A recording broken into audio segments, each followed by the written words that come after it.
That family's 26-year journey for justice reached a major turning point last week with the arrest of a man accused of killing Sharon Hammock.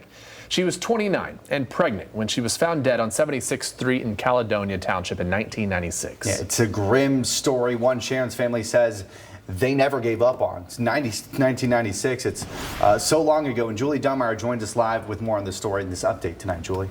Yeah, Max, Sharon's family understandably in tears before this press conference even got underway today. You know, the overwhelming amount of emotions. I can't imagine what they're going through. They whispered things like thank you to the detective, as well as she was never forgotten about. DNA, meanwhile, the central component in this investigation. Kent County Sheriff's Office saying they hope that this is a way to show how these types of resources can be put to use all over Michigan.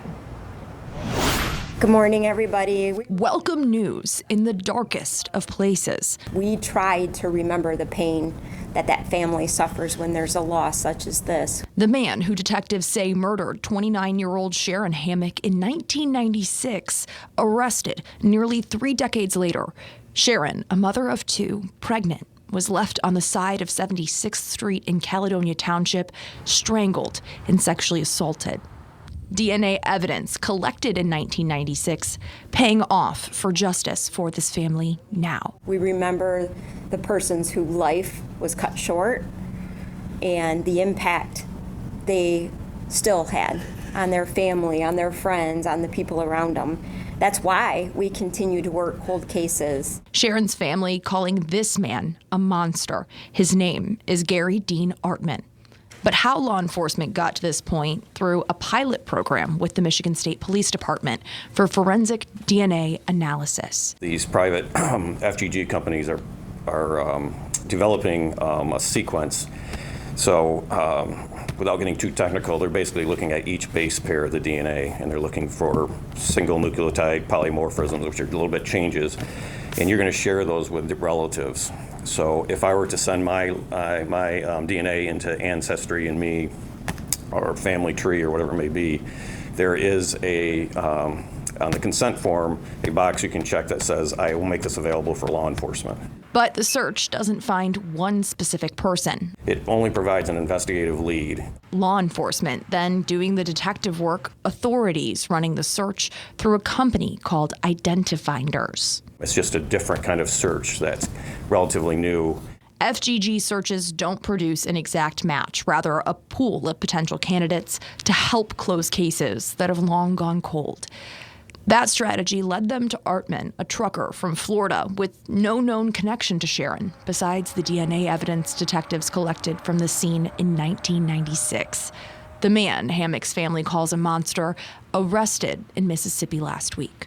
Charges authorized by the Kent County prosecutor. It had to take, progression of the technology that we have in terms of DNA to be able to bring a solution to this case.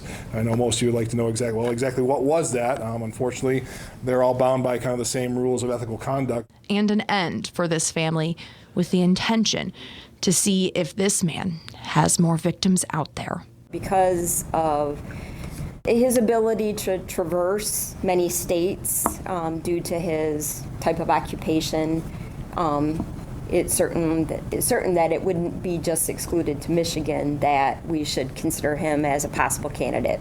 So they'll reach out to other organizations who might have open cases. We'll certainly vet the ones here in Kent County.